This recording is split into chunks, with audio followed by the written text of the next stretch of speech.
Good morning, everybody. Dirty Rob from the Gazelle Sports Dirty Herd and the West Michigan Trail Runners here with this week's video product review, and it's a shoe.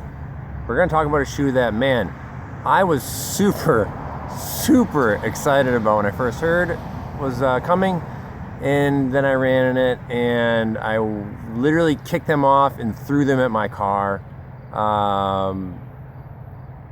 Let's talk about what's going wrong with the Saucony Nomad. So if you've watched any of my reviews, you know what I like, what I don't like, and I really like Saucony trail shoes. I like the Exodus a lot. I love the Peregrine. I've loved every pair of them.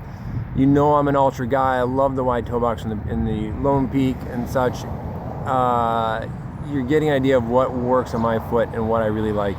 And last year, my three favorite trail shoes were the Lone Peak, the Peregrine, and the Everlong.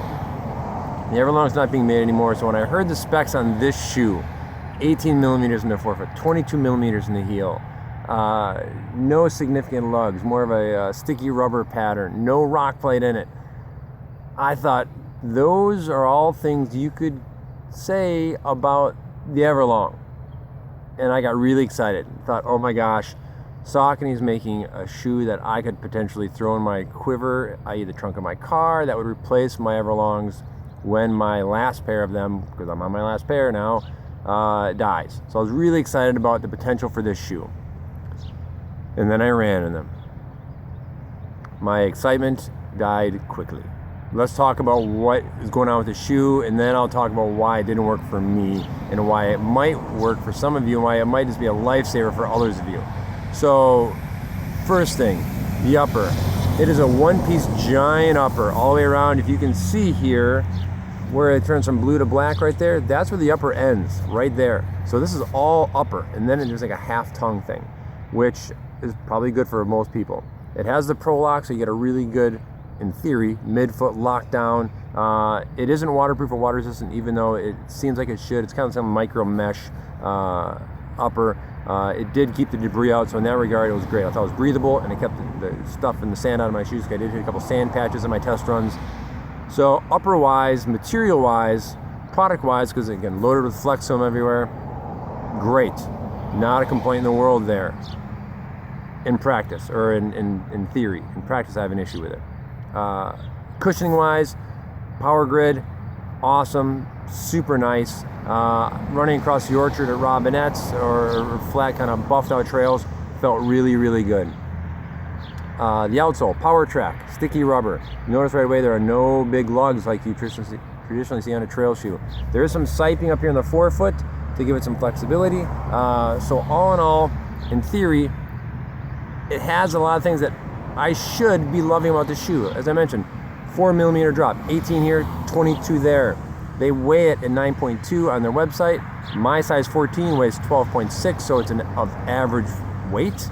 I would like it a little bit lighter, but I'm not going to complain about it. It is Gator compatible. It's got the little hook on the laces like all Saucony trail shoes do. A fairly flat heel spot to glue your Velcro. So, in theory, this thing should be great. Now here's where my issue lies. Running, as I said, on buffed out flat trails, running on the grass and cross-country course, on the orchard of Robinette's, this thing felt awesome and I was super excited about it. And then I got into the dirt, and then I got onto the trail, and then I started going over roots and rocks and things. And the first time my foot landed at a slight angle and that shoe wanted to go, I almost came out of it. I literally almost came out of the shoe.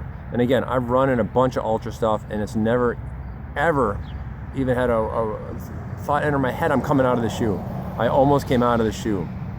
Every time my foot wanted to go sideways, the shoe went one way, my foot went the other. Something's wrong with this upper, and I couldn't figure out what it was. You can kind of see where there's some buckling here from where I had the laces so tied down. I did a couple of lace lock versions. I did the Jeff Browning lace lock version he taught me on his Everlongs. Nothing could keep me anchored into this shoe. It was sloppy fit, sloppy comfort, and again, my foot, size 14, a little on the narrow side, a little on the low volume side, but nothing significant. I can run in any trail shoe without a problem, no matter how wide they are. This shoe though, wasn't happening. and I couldn't figure out why. So I got home, frustrated that my potential love affair was over, took the sock liner out of the shoe, compared to the sock liner from my Peregrine to see what was going on. The sock liner of this shoe is a full 1/2 inch wider than the one of my Peregrine. So if you have a normal width foot, of normal volume, you might have trouble with this shoe. If you have a really tall top line and you need more volume, this probably would work.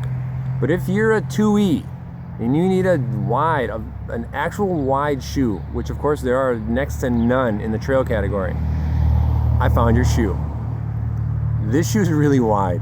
It's really wide. It is a lot of volume in the shoe. It is not going to work for me. I literally cannot run in this unless I'm running something flat. And I'm not going to run road in because there's just not enough cushion for that. It's great for trail. But if you have a really wide foot, you need to try this shoe on. You need to go run in the trail because it is awesome. What they're doing with it, in theory, is fantastic. I love how it feels. Don't change, other than the width of this thing, don't change anything Saucony to the bottom. It feels fantastic. But the actual width of this shoe and the fit of this upper, it didn't add up to magic for my foot, which I was super sad about. It was heartbreaking. I really wanted this shoe to work, and it's just not going to do it for me. So there you have it. If you're walking around out there and you can't find a shoe wide enough for your foot and you want to run trail, I just found your shoe, everybody. The Saucony Nomad. It is awesome. It feels great, but it is really, really wide. So that's it for this week's shoe review. I don't know when the next one's going to be. Shoe, that is. Next week we'll get into some cool hydration stuff, and I think the week after that I'm planning on a little nutrition talk. So we'll take a break from some shoes for a while, but I hope you guys are getting out there and enjoying the weather. Summer in Michigan here has been fantastic. Make sure you're staying hydrated. Make sure you get your bug spray on. Grab your dryer sheets because the black fly should be coming out any time now. So enjoy summer, everyone. It's here. I'm Dirty Rob. I'm out. I'll see you out on the trails sometime, hopefully soon. Have a good day.